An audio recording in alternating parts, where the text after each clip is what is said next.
কৃষি প্রধান ভারতীয় গ্রামীণ অর্থনীতিকে মজবুত করতে শুরু হওয়া কিষাণ সম্মান নিধি প্রকল্প ইতিমধ্যেই তার 6 বছর সম্পূর্ণ করেছে।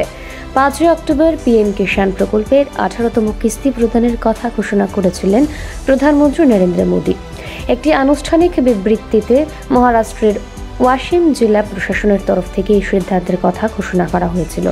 পূর্ব ঘোষিত এই সূচি অনুযায়ী শনিবার মহারাষ্ট্রের ওয়াশিমে আয়োজিত কিষাণ সম্মান সম্মেলন থেকে প্রধানমন্ত্রী নরেন্দ্র মোদী দ্বারা ত্রিপুরা সহ দেশের 9.5 কোটি কৃষকের জন্য কিষাণ সম্মান নিধির 18তম কিস্তি হিসেবে 20,000 কোটি টাকার অর্থরাশি প্রদান করা হয়।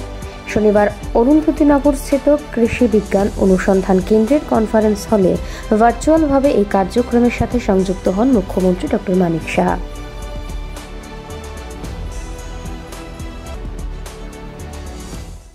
আঠারোতম কিস্তি হস্তান্তরিত আগে প্রধানমন্ত্রী কিষাণ সম্মান নিধি আমি মাননীয় প্রধানমন্ত্রীজিকে ধন্যবাদ দেব যে 20,000 কোটি টাকার আজকে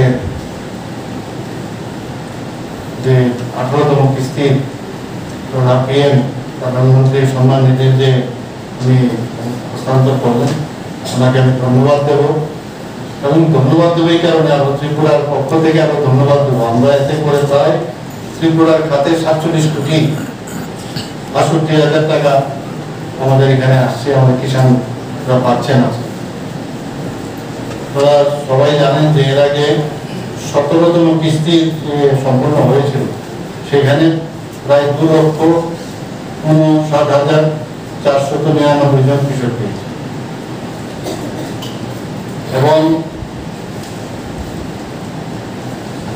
এর আগে টোটাল আমরা ত্রিপুরাতে এখন পর্যন্ত প্রায় 737,49,00,000 আমরা পেয়েছি প্রায়, আর আজকে আবার এখানে প্রায় 27 কোটি টাকা পেয়েছি।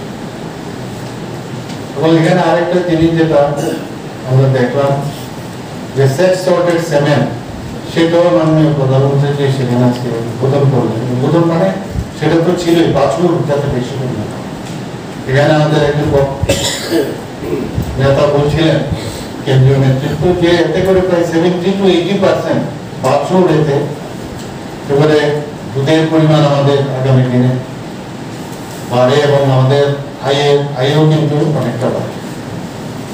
এই ধরনের একটা প্রকল্প কৃষকদের জন্য যে 2,000 টাকা করে প্রতি কিস্তিতে, মানে 6,000 টাকা প্রতি বছরে দেওয়া, কৃষকদের যখন ধান লাগবে বা সার লাগবে, বীজ লাগবে ইত্যাদি, ওই সময় কিন্তু খুব প্রয়োজন।